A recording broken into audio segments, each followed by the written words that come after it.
Hello my dear students, welcome back to our channel नवम श्रेणी पिला माने।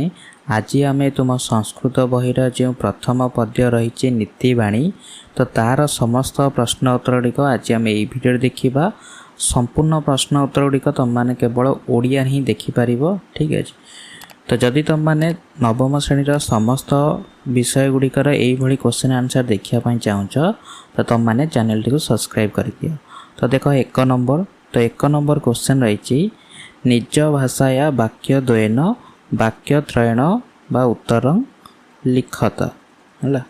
थोड़ी कौन ना निज भाषा दुईटी किंबा तीनोटी वाक्य तुम मैंने उत्तर लिख। क नंबर प्रश्न मुढ़ा केन लघुतांग जानती, तो यार अर्थ कौन? मूर्ख माने क्यों कारणरू लघुता बा अपमान प्राप्त हुअन्ति। तो यार उत्तर लिख संक्षिप्त प्रसंगटी पठित नीतिवाणी विषय आनीत। एठारे मूर्ख माने किभली सम्मान हरांती ताही आलोच्य विषय। जेपरी कृष्ण पक्षर चंद्र प्रतिदिन क्षीणरू क्षीणतर होई शेषरे अमावास्यारे लुप्त होई जाती, ठीक सेपरी जो मूर्ख लोक बिना कार्य पर घर को बारंबार जाती निजर सम्मान से माने धीरे धीरे हराई थांती। तापर ख नंबर प्रश्न, तो ख नंबर प्रश्न रही के नमंती के च नमंती। तो यार अर्थ कौन? केउ माने नम्र हुअन्ति एवं केउ माने नम्र हुअन्ति नाही। तो यार उत्तर लिख संक्षिप्त प्रसंगटी आम पठित संस्कृत बहिर नीतिवाणीर श्लोक संकलनरू आनीत। एठारे केउ माने नम्र हुअन्ति और केउ माने नम्र हुअन्ति नाही ताही आलोच्य विषय। साधारणतः फल धरिथिबा गछ तळकू नई आसुची, सेही भली पंडित लोक माने ज्ञानर आधिक्य हेतु सर्वदा नम्र हुअन्ति। शुष्क गछगुड़िक फल फूल पत्रहीन होइथिबारु सेमाने सर्वदा निर्लज भली मुंड टेकी रही थांती। ठीक सेहीपरि अज्ञान लोक केबे नम्रता गुणर अधिकारी होई पारंती नाही।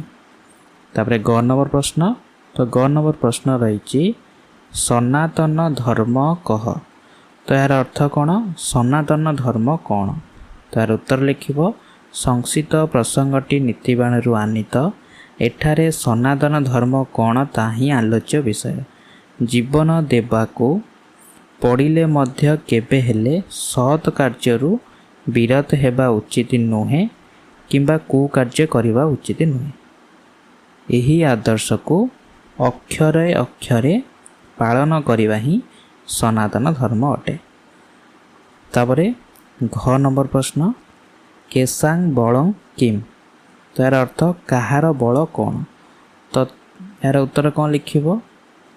असहाय व्यक्तिर बल होची राजा, छोट पिलार बल कांदिबा, मूर्खर बल हैला चुप रहिबा, चोरर बल हैला मिछ कहवा। तापरे ओ नंबर प्रश्न कथं दुर्जन परिहर्तव्य। तो यार अर्थ कौन? दुर्जन को कहीं परित्याग करने उचित।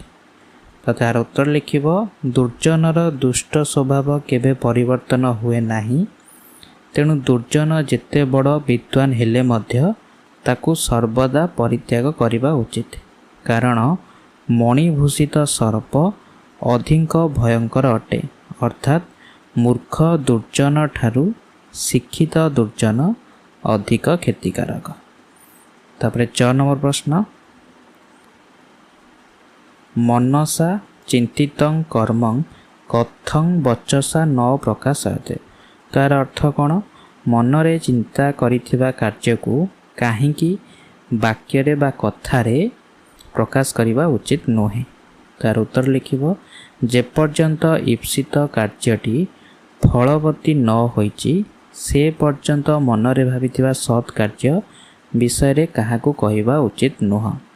कारण ईप्सित कार्य फलवती हेबा आगरू जदि अन्य केही खल लोक जानी पकाए ताहले निश्चित से कार्य बाधा सृष्टि करे, जहा फल ହେବା କାମ ହୋଇପାରେ ନାହିଁ। ତାପରେ 6 ନମ୍ବର ପ୍ରଶ୍ନ, କିଏ କିମ୍ ଇଚ୍ଛନ୍ତି? ତ ଏହାର ଅର୍ଥ କ'ଣ? କିଏ କ'ଣ ଇଚ୍ଛା କରନ୍ତି? ତ ତାର ଉତ୍ତର ଲେଖିବ, ମାଛିମାନେ ଶରୀରର ପଚାସଢ଼ା ଘାରେ ବସିବାକୁ ଇଚ୍ଛା କରନ୍ତି। ବିଷୟାସକ୍ତ ଲୋଭୀ ଲୋକମାନେ ସର୍ବଦା ଧନ ଇଚ୍ଛା କରନ୍ତି। ଠିକ୍ ସେହିପରି ନୀଚ ବା ଅଧମ ଲୋକମାନେ କଳହ ଇଚ୍ଛା କରନ୍ତି ଓ ସଜ୍ଜନମାନେ ସର୍ବଦା ଶାନ୍ତି ଇଚ୍ଛା କରନ୍ତି। ତ ତାପରେ ଜ ନମ୍ବର ପ୍ରଶ୍ନ, ତ ଜ ନମ୍ବର ପ୍ରଶ୍ନ ରହିଛି, କଦା କିଂ ପିବେତ୍? ତାର ଅର୍ଥ କ'ଣ? କେତେବେଳେ କ'ଣ ପିଇବା ଉଚିତ? ତ ରାତିରେ କବୋଷ୍ଣ ଦୁଗ୍ଧ ପାନ କରିବା ଉଚିତ, ସକାଳୁ ଉଠି ଜଳପାନ କରିବା ଉଚିତ, ଖାଇସାରିବା ପରେ ଦହି ପିଇବା ଉଚିତ। ଯେଉଁମାନେ ନିୟମିତ ଏହିସବୁ ପାନ କରନ୍ତି ସେମାନଙ୍କ ପାଇଁ ବୈଦ୍ୟର ଆବଶ୍ୟକତା ରହେ ନାହିଁ। ତାପରେ 6 ନମ୍ବର, ତ 6 ନମ୍ବର ରହିଛି, ମହାତ୍ମନା ଦୁରାତ୍ମାନାଂ ଚ ମଧ୍ୟେ କହ ଭେଦ? ତ ଏହାର ଅର୍ଥ କ'ଣ? ମହାତ୍ମା ଏବଂ ଦୁରାତ୍ମା ମାନଙ୍କ ମଧ୍ୟରେ ପ୍ରଭେଦ କ'ଣ? ତ ଏହାର ଉତ୍ତର ଲେଖିବ, ମହାତ୍ମା ମାନେ ସର୍ବଦା ଚିନ୍ତାରେ, ବଚନରେ, କାର୍ଯ୍ୟରେ ସମାନତା ରକ୍ଷା କରନ୍ତି। ଅର୍ଥାତ୍ ସେମାନେ ଯାହା ଭାବନ୍ତି ତାହା କହନ୍ତି ଓ ଅନୁରୂପ କାର୍ଯ୍ୟ ମଧ୍ୟ କରନ୍ତି। ହେଲେ ଦୁଷ୍ଟ ଲୋକମାନେ ମନରେ ଭାବୁଥିବା କଥାକୁ ବଚନରେ ପ୍ରକାଶ କରନ୍ତି ନାହିଁ ଏବଂ କଥାରେ ଯାହା କୁହନ୍ତି ସେମାନେ ତାହା କାମରେ କରନ୍ତି ନାହିଁ। ଅର୍ଥାତ୍ ସେମାନଙ୍କ ଭାବନା, କଥନ ଓ କାର୍ଯ୍ୟରେ ସମାନତା ନଥାଏ। ତାପରେ ନିୟ ନମ୍ବର, ତ ନିୟ ନମ୍ବର ପ୍ରଶ୍ନ ରହିଛି, କଥଂ କ୍ଷୁଦ୍ରେପି ନିହିତା ଶକ୍ତି ହିଁ ସମ୍ଭାବନା ମହୀୟସୀ? ତ ଏହାର ଅର୍ଥ କ'ଣ? କ୍ଷୁଦ୍ର ଭିତରେ ମଧ୍ୟ ନିହିତ ଥିବା ଶକ୍ତିର ସମ୍ଭାବନା କିଭଳି ମହାନ ହୋଇଥାଏ? ତ ଏହାର ଉତ୍ତର ଲେଖିବ, ଆକୃତି ଅନୁପାତରେ କାହାକୁ ହୀନ କିମ୍ବା ମହାନ ବୋଲି କୁହାଯାଇ ନପାରେ, କାରଣ ଛୋଟ ଭିତରେ ମଧ୍ୟ ବୃହତ୍ ଶକ୍ତି ଲୁକାୟିତ ହୋଇ ରହିଥାଏ। ଯେପରିକି ବରଫଳର ମଞ୍ଜି ଅତି କ୍ଷୁଦ୍ର ହେଲେ ମଧ୍ୟ ସେହି ମଞ୍ଜିରୁ ବିଶାଳ ବଟ ବୃକ୍ଷ ସୃଷ୍ଟି ହୋଇଥାଏ। ତାପରେ 8 ନମ୍ବର ପ୍ରଶ୍ନ, ସର୍ବବିଦ୍ୟାନାଂ କହ କ୍ରମ? ତାର ଅର୍ଥ କ'ଣ? ସମସ୍ତ ବିଦ୍ୟା ବା ଧନ ଆଉ ଧର୍ମ ଅର୍ଜନର କ୍ରମ ବା ଉପାୟ କ'ଣ? ତାର ଉତ୍ତର ଲେଖିବ, ବିନ୍ଦୁଏ ବିନ୍ଦୁଏ ଜଳ ପକାଇଲେ ସମୟକ୍ରମେ ଶୂନ୍ୟ କୁମ୍ଭଟି ପୂର୍ଣ୍ଣ କୁମ୍ଭରେ ପରିଣତ ହୁଏ। ଠିକ୍ ସେହିପରି ଗୋଟିଏ ଗୋଟିଏ ମୁଦ୍ରା ସଞ୍ଚୟରେ ଜଣେ ଧନୀ ହୋଇଥାଏ। ପ୍ରତିଦିନ ଅଳ୍ପ ଅଳ୍ପ ଧର୍ମ କରି ଜଣେ ଶେଷରେ ଧର୍ମଜ୍ଞ ବୋଲି ବିବେଚିତ ହୁଏ ଏବଂ ପ୍ରତ୍ୟହ ଅଳ୍ପ ଅଳ୍ପ ବିଦ୍ୟା ଆୟତ୍ତ କରି ଶେଷରେ ଜଣେ ଜ୍ଞାନୀ ବୋଲି ଅଭିହିତ ହୋଇଥାଏ। ତାପରେ 6 ନମ୍ବର, ତ 6 ନମ୍ବର ପ୍ରଶ୍ନ ରହିଛି, ପରୋପକାରାୟ କିଏ କିଂ କୁର୍ବନ୍ତି? ତାର ଅର୍ଥ କ'ଣ? ପରୋପକାର ପାଇଁ କିଏ କ'ଣ କରନ୍ତି? ତ ଏହାର ଉତ୍ତର ଲେଖିବ, ଅନ୍ୟର ଉପକାର ପାଇଁ ବୃକ୍ଷଗୁଡ଼ିକ ଅମୃତମୟ ଫଳ ଧାରଣ କରନ୍ତି। ନଦୀମାନେ ବହୁ ଦୂରରୁ ନିରନ୍ତର ବୋହି ପ୍ରାଣୀ ଓ ଉଦ୍ଭିଦ ସକଳକୁ ଜଳଦାନ କରନ୍ତି। ମାନବର କଲ୍ୟାଣ ପାଇଁ ଗାଈମାନେ ଅମୃତମୟ ଦୁଗ୍ଧ ଦାନ କରନ୍ତି। ଏଥିରୁ ଆମେ ଏହି ଶିକ୍ଷା ଲାଭ କରିବା ଉଚିତ ଯେ ଆମର ଏ ଶରୀର ବ୍ୟକ୍ତିଗତ ସ୍ୱାର୍ଥ ସାଧନ ପାଇଁ ଉଦ୍ଦିଷ୍ଟ ନୁହେଁ, ଏହା ପରୋପକାର ସାଧନ ପାଇଁ ଉଦ୍ଦିଷ୍ଟ। ତାପରେ 2 ନମ୍ବର ପ୍ରଶ୍ନ, ତ 2 ନମ୍ବର ପ୍ରଶ୍ନ ରହିଛି, ନିଜ ଭାଷାୟ ଏକ ପଦାତ୍ନମ୍ ଅତି ସଂକ୍ଷିପ୍ତମ ଉତ୍ତର ଲିଖନ୍ତୁ। ତାର ଅର୍ଥ କ'ଣ? ନିଜ ଭାଷାରେ ଗୋଟିଏ ପଦରେ କିମ୍ବା ଅତି ସଂକ୍ଷେପରେ ଉତ୍ତର ଲେଖ। କ ନମ୍ବର ପ୍ରଶ୍ନ, ଲୋକଃ କଇ ଗ୍ରଥିତ? ତାର ଅର୍ଥ କ'ଣ? ସଂସାର କାହା ଦ୍ୱାରା ବନ୍ଧା ହୋଇଛି? ତାର ଅର୍ଥ ଲେଖିବ, ମନୁଷ୍ୟ କର୍ମ ସୂତ୍ରରେ ବନ୍ଧା। ତାପରେ ଖ ନମ୍ବର ପ୍ରଶ୍ନ, କେଶା ମୁଁ ପଦେ ସହ ପ୍ରକୋପାୟ ଭବତି? ତାର ଅର୍ଥ କାହାକୁ ଉପଦେଶ ଦେଲେ କ୍ରୋଧ ସୃଷ୍ଟି ହୁଏ ବା ରାଗ ସୃଷ୍ଟି ହୁଏ। ତାର ଉତ୍ତର ଲେଖିବ ମୂର୍ଖକୁ ଉପଦେଶ ଦେଲେ ତାହା ତାର ରାଗ ସୃଷ୍ଟି କରେ। ଗ ନମ୍ବର ଭୁଜଗାନାଂ ପୟପାନଂ କେବଳଂ କିଂ ଭବତି। ତାର ଅର୍ଥ ସାପମାନଙ୍କୁ କ୍ଷୀର ପିଆଇବା ଦ୍ୱାରା କେବଳ କ'ଣ ହୋଇଥାଏ? ତାର ଉତ୍ତର ଲେଖିବ ସାପକୁ ଦୁଧ ପିଆଇଲେ ତାର ବିଷ ବଢ଼େ। ତାପରେ ଘ ନମ୍ବର ପ୍ରଶ୍ନ ନାରିକେଳ ସମାକାରଃ କିଏ ଦୃଶ୍ୟନ୍ତେ। ତାର ଅର୍ଥ ନଡ଼ିଆ ସଦୃଶ କେଉଁମାନେ ଦେଖାଯାଆନ୍ତି? ତାର ଉତ୍ତର ଲେଖିବ ସଜ୍ଜନମାନେ ବା ସାଧୁ ଲୋକମାନେ ନଡ଼ିଆ ଖୋଳପା ଭଳି ଉପରୁ କର୍କଶ ଦେଖାଯାଆନ୍ତି। ତାପରେ ଓ ନମ୍ବର ପରୋପକାରାୟ ବୃକ୍ଷା କିଂ କୁର୍ବନ୍ତି। ତାର ଅର୍ଥ ପରୋପକାର ପାଇଁ ବୃକ୍ଷ ଗୁଡ଼ିକ କ'ଣ କରନ୍ତି? ତାର ଉତ୍ତର ଲେଖିବ ପର ଉପକାର ପାଇଁ ବୃକ୍ଷ ଗୁଡ଼ିକ ଫଳଦାନ କରନ୍ତି। ତାପରେ ଚ ନମ୍ବର ନଦ୍ୟଃ ପରୋପକାରାୟ କିଂ କୁର୍ବନ୍ତି। ନଦୀ ଗୁଡ଼ିକ ପରୋପକାର ପାଇଁ କ'ଣ କରନ୍ତି? ତାର ଉତ୍ତର ଲେଖିବ ପରର ଉପକାର ପାଇଁ ନଦୀ ଗୁଡ଼ିକ ଜଳ ଧାରଣ କରି ବୋହିଥାନ୍ତି। ତାପରେ 6 ନମ୍ବର ଇଦଂ ଶରୀରଂ କିମର୍ଥମ୍। ତାର ଅର୍ଥ ଏହି ଶରୀର କେଉଁଥିପାଇଁ ଉଦ୍ଦିଷ୍ଟ? ତ ଉତ୍ତର ଲେଖିବ ଆମର ଶରୀର ମଧ୍ୟ ପରର ଉପକାର ପାଇଁ ଉଦ୍ଦିଷ୍ଟ। ତାପରେ ଜ ନମ୍ବର କିଦୃଶାଃ ବୃକ୍ଷାଃ ନମନ୍ତି। ତାର ଅର୍ଥ କିଭଳି ବୃକ୍ଷ ଗୁଡ଼ିକ ନଇଁଥାନ୍ତି ବା ନମ୍ର ହୁଅନ୍ତି। ତାର ଉତ୍ତର ଲେଖିବ ଫଳ ଧରିଥିବା ଗଛ ଗୁଡ଼ିକ ନମ୍ର ହୁଅନ୍ତି। ତାପରେ ନିୟ ନମ୍ବର ପ୍ରଶ୍ନ ରହିଛି ସଜ୍ଜନ ସଙ୍ଗେନ କହ ସଜ୍ଜନାୟତେ। ତ ଏହାର ଅର୍ଥ ସଜ୍ଜନଙ୍କ ସଙ୍ଗ ଦ୍ୱାରା କିଏ ସଜ୍ଜନ ପାଲଟିଯାଏ। ତ ଏହାର ଉତ୍ତର ଲେଖିବ ସଜ୍ଜନ ସାଙ୍ଗରେ ରହିଲେ ଦୁର୍ଜନ ଲୋକ ମଧ୍ୟ ସଜ୍ଜନରେ ପରିଣତ ହୁଏ। ତାପରେ ନିୟ ନମ୍ବର ରାଜା କସ୍ୟ ବଳମ୍। ତାର ଅର୍ଥ ରାଜା କାହାର ବଳ ଅଟନ୍ତି। ତ ଉତ୍ତର ଲେଖିବ ଦୁର୍ବଳର ବଳ ହେଉଛି ରାଜା। ତାପରେ ଟ ନମ୍ବର ପ୍ରଶ୍ନ ମୂର୍ଖସ୍ୟ ବଳଂ କିମ୍। ତ ଏହାର ଅର୍ଥ କ'ଣ?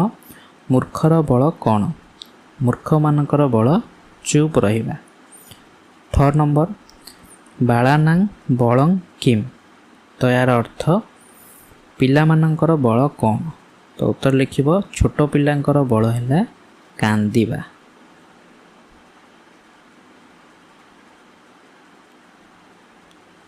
ତାପରେ ଡ ନମ୍ବର କହ ପରମଃ ଧର୍ମ। ତାର ଅର୍ଥ ପରମ ଧର୍ମ କ'ଣ? ତାର ଉତ୍ତର ଲେଖିବ ଅହିଂସା ହେଉଛି ପରମ ଧର୍ମ। ତାପରେ ଢ ପରମଂ ସତ୍ୟଂ କିମ୍। ତାର ଅର୍ଥ ପରମ ସତ୍ୟ କ'ଣ? ତ ଉତ୍ତର ଲେଖିବ ଅହିଂସା ହେଉଛି ପରମ ସତ୍ୟ। ତାପରେ ମୁଦ୍ରଣ ମନସା ଚିନ୍ତିତଂ କର୍ମ କେନ ନ ପ୍ରକାଶୟତେ। ମନରେ ଚିନ୍ତା କରିଥିବା କାର୍ଯ୍ୟକୁ କାହା ଆଗରେ ପ୍ରକାଶ କରିବା ଉଚିତ ନୁହଁ। ତ ଏହାର ଉତ୍ତର ଲେଖିବ ମନରେ ଭାବିଥିବା କାର୍ଯ୍ୟକୁ ବଚନରେ ପ୍ରକାଶ କରିବା ଅନୁଚିତ। ତାପରେ ତ ନମ୍ବର ସହସ୍ରଂ ବିହାୟ କିମାଚରେତ୍। ତାର ଅର୍ଥ ହଜାରେ କାମ ଛାଡ଼ି କ'ଣ କରିବା ଉଚିତ? ତାର ଉତ୍ତର ଲେଖିବ 100ଟି କାମ ଛାଡ଼ି ସ୍ନାନ କରିବା ଉଚିତ। ତାପରେ ଥ ନମ୍ବର କୋଟିଂ ତିକ୍ତ୍ୱା କଂ ଭଜେତ୍। ତାର ଅର୍ଥ ଗୋଟିଏ କାମ ତ୍ୟାଗ କରି କାହାକୁ ଭଜନ କରିବା ଉଚିତ? ତାର ଉତ୍ତର ଲେଖିବ ଗୋଟିଏ କାମ ଛାଡ଼ି ହରିନାମ ଭଜନ କରିବା ଉଚିତ। ତାପରେ ଦ ନମ୍ବର ଭୋଜନାନ୍ତେ କିଂ ପିବେତ୍। ତ ଭୋଜନ ଶେଷରେ କ'ଣ ପିଇବା ଉଚିତ? ତ ଉତ୍ତର ଲେଖିବ ଖାଇସାରିବା ପରେ ଦହି ପିଇବା ଉଚିତ। ତାପରେ 3 ନମ୍ବର ସନ୍ଧି ବିଚ୍ଛେଦଂ କୁରୁତ। ତ ସନ୍ଧି ବିଚ୍ଛେଦ କରିବ ତ ନାସ୍ତି ହେବ ନ ଯୁକ୍ତ ଅସ୍ତି ବ୍ରଣମିଚ୍ଛନ୍ତି ହେବ ବ୍ରଣମ୍ ଯୁକ୍ତ ଇଚ୍ଛନ୍ତି। ଦମୋସ୍ତେୟମ୍ ହେବ ଦମଃ ଯୁକ୍ତ ଅସ୍ତେୟମ୍। ତାପରେ ନାର୍ଯ୍ୟସ୍ତୁ ତ ନାର୍ଯ୍ୟସ୍ତୁ ହେବ ନାର୍ଯ୍ୟଃ ଯୁକ୍ତ ତୁ। ତାପରେ ସ୍ୱୟମେବ ହେବ ସ୍ୱୟଂ ଯୁକ୍ତ ଏବ। ଚାସ୍ତି ହେବ ଚ ଯୁକ୍ତ ଅସ୍ତି। ସିଦ୍ଧିର୍ନ ହେବ ସିଦ୍ଧିଃ ଯୁକ୍ତ ନ। ସ୍ନାନମାଚରେତ୍ ହେବ ସ୍ନାନମ୍ ଯୁକ୍ତ ଆଚରେତ୍। ତାପରେ ମନସ୍ତାପମ୍ ତ ମନସ୍ତାପମ୍ ହେବ ମନଃ ଯୁକ୍ତ ତାପମ୍। ତାପରେ 4 ନମ୍ବର ପ୍ରଶ୍ନ। ତ 4 ନମ୍ବର ପ୍ରଶ୍ନ ରହିଛି ସନ୍ଧିଂ କୁରୁତ ତ ସନ୍ଧି କରିବ ଏଗୁଡ଼ିକ। ତ ସନ୍ଧି ଦେଖ ଉତ୍ତର ଗୁଡ଼ିକ କ'ଣ ହେବ? ସମ୍ ଯୁକ୍ତ ଭାବନା ହେବ ସମ୍ଭାବନା। ମନସି ଯୁକ୍ତ ଏକମ୍ ହେବ ମନସ୍ୟକମ୍। ବଚସି ଯୁକ୍ତ ଏକମ୍ ତ ହେବ ବଚସ୍ୟକମ୍। କ୍ଷୁଦ୍ରେ ଯୁକ୍ତ ଅପି ହେବ କ୍ଷୁଦ୍ରେପି। ଅଳ୍ପାନାମ ଯୁକ୍ତ ଅପି ତ ହେବ ଅଳ୍ପାନାମପି। ତ ତାପରେ ନ ଯୁକ୍ତ ଏବ ତ ହେବ ନୈବ। ଗତଃ ଯୁକ୍ତ ଅପି ତ ହେବ ଗତୋପି। ବାଳଃ ଯୁକ୍ତ ନ ତ ହେବ ବାଳୋନ। ଦୃଶ୍ୟନ୍ତେ ଯୁକ୍ତ ଅପି ତ ହେବ ଦୃଶ୍ୟନ୍ତପି। ବହି ଯୁକ୍ତ ଏବ ତ ହେବ ବିହରେବ। ତାପରେ ଦେଖ 5 ନମ୍ବର। ତ 5 ନମ୍ବର ରହିଛି ବାକ୍ୟନି ରଚୟତ। ତ ପ୍ରଥମେ ରହିଛି ଅପି ତ ଅପି ଲଗେଇ ବାକ୍ୟ ଗଠନ କଲେ ହେବ ସୋପି ମମ ବନ୍ଧୁ ତାର ଅର୍ଥ ସେ ମଧ୍ୟ ମୋର ବନ୍ଧୁ। ଏବ ଲଗେଇକି ବାକ୍ୟ ଗଠନ କଲେ ହେବ ତମେବ ମାତା ପିତା ତମେବ ତ ତୁମେ ହିଁ ମାତା ଏବଂ ତୁମେ ହିଁ ପିତା। ତାପରେ ଯଥା ତ ଯଥା ଲଗେଇ ବାକ୍ୟ ଗଠନ କଲେ ହେବ ଭବନ୍ତଃ ଯଥା ଇଚ୍ଛନ୍ତି ତଥା କରିଷ୍ୟାମି ତ ଆପଣମାନେ ଯେପରି ଇଚ୍ଛା କରୁଛନ୍ତି ମୁଁ ସେପରି କରିବି। ଚ ଲଗେଇ ବାକ୍ୟ ଗଠନ କଲେ ହେବ ସ ଚ ଅତ୍ର ଆଗଚ୍ଛତି ସେ ଏବଂ ଅନ୍ୟ ଜଣେ ଏଠାକୁ ଆସୁଛନ୍ତି। କଦାଚନ୍ ପାପ କର୍ମ ମା କୁରୁ ତ ଏହାର ଅର୍ଥ କେବେ ହେଲେ ପାପ କାର୍ଯ୍ୟ କର ନାହିଁ। ତଥା ଯଥା ତ୍ୱଂ କରୋଷି ତଥା ଚପଳଂ ଲପ୍ସ୍ୟସେ ତ ଏହାର ଅର୍ଥ ଯେପରି କରିବ ସେପରି ଫଳ ପାଇବ। ତାପରେ କର୍ତ୍ତବ୍ୟମ୍ ଇଦଂ ମୟା କର୍ତ୍ତବ୍ୟମ୍ ତ ଏହା ମୋ ଦ୍ୱାରା କରାଯିବା ଉଚିତ। ତାପରେ ପରମ୍ ପଠନାତ୍ ପରଂ କ୍ରୀଡ଼ା ତ ପଢ଼ିବା ପରେ ଖେଳ। ତାପରେ ଯତଃ ସହ ସଜ୍ଜନଃ ତତଃ କଦାପି ସହ ମିଥ୍ୟା ନ ବଦତ୍ ତାର ଅର୍ଥ ଯେହେତୁ ସେ ଜଣେ ସଜ୍ଜନ ବ୍ୟକ୍ତି ତେଣୁ ସେ କେବେ ହେଲେ ମିଛ କୁହନ୍ତି ନାହିଁ। ତାପରେ ତ୍ୟକ୍ତା ତ ତ୍ୟକ୍ତା କ'ଣ ହେବ ମନ୍ଦାଭ୍ୟାସଂ ତ୍ୟକ୍ତା ସୁଖୀ ଭବ ତ ଖରାପ ଅଭ୍ୟାସ ତ୍ୟାଗ କରି ସୁଖୀ ହୁଅ। ତ ତାପରେ 6 ନମ୍ବର। ତ 6 ନମ୍ବର କ୍ୱେଶ୍ଚନ୍ ରହିଛି ଶୁଦ୍ଧମ୍ ଉତ୍ତରଂ ନିରୂପୟତ ହେଲା ତ ଅର୍ଥ ଶୁଦ୍ଧ ବା ଠିକ୍ ଉତ୍ତର ନିରୂପଣ କର। କରେ ପ୍ରଶ୍ନ ରହିଛି କିଏ ନାରିକେଳ ସମାକାର ଦୃଶ୍ୟନ୍ତେ ତ ଅର୍ଥ କେଉଁମାନେ ନଡ଼ିଆ ସଦୃଶ ଦେଖାଯାଆନ୍ତି ତ ତାହାର ଉତ୍ତର ହେଇଯିବ ଅପସନ୍ ଥାର୍ଡ଼ ଆଇ ସଜ୍ଜନା ହେଲା ବା ସଜ୍ଜନ ମାନେ ବା ସାଧୁ ଲୋକମାନେ ନଡ଼ିଆ ପରି ଦେଖାଯାଆନ୍ତି। ତାପରେ ଖ ନମ୍ବର ପ୍ରଶ୍ନ କିଏ ନ ନମନ୍ତି ତାର ଅର୍ଥ କେଉଁମାନେ ନଈ ନଥାନ୍ତି ତ ଯାହାର ଉତ୍ତର ହେଇଯିବ ଅପସନ୍ ଆଇ ଭିଟା ଶୁଷ୍କ ବୃକ୍ଷ ତ ଶୁଷ୍କ ବୃକ୍ଷ ଗୁଡ଼ିକ କେବେ ନଈ ନଥାନ୍ତି। ଗ ନମ୍ବର ମକ୍ଷିକାହା କିମଛନ୍ତି ତାର ଅର୍ଥ ମାଛିମାନେ କ'ଣ ଇଚ୍ଛା କରନ୍ତି ତ ମାଛିମାନେ କ'ଣ ଇଚ୍ଛା କରନ୍ତି ତ ଏହାର ଉତ୍ତର ହେଇଯିବ ଅପସନ୍ ଥାର୍ଡ଼ ଆଇ ବ୍ରଣମ୍ ହେଲା ବା ଘା ବା କ୍ଷତ ସ୍ଥାନ ଗୁଡ଼ିକ ମାଛିମାନେ ଇଚ୍ଛା କରନ୍ତି।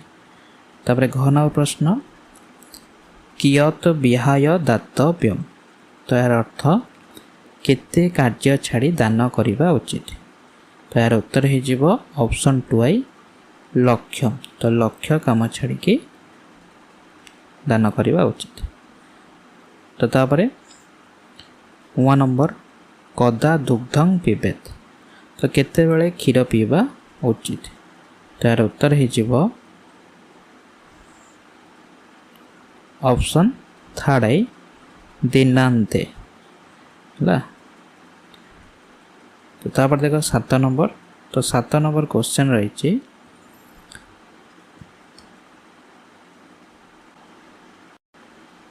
कोष्टकात है।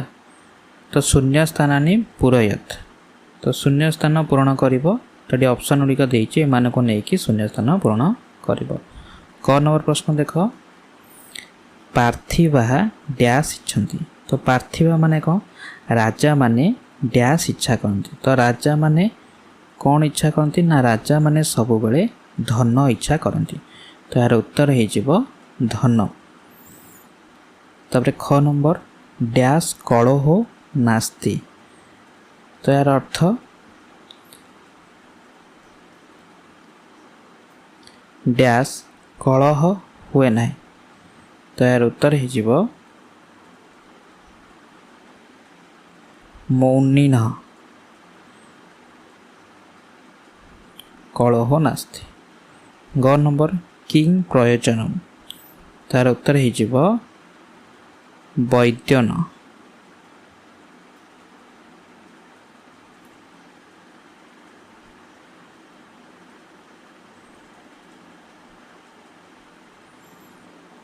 तापरे घ नंबर डैश गुणवत्ता बल।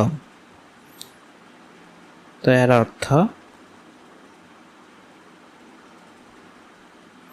डैश गुणवान मानकर बल। तो यार उत्तर लिखिब क्षमा। तापर 1 नंबर परोपकाराय बहंती डैश। तो परोपकार क्यों माने बोई था नदी गुड़िक। तो यार उत्तर हो नद्य।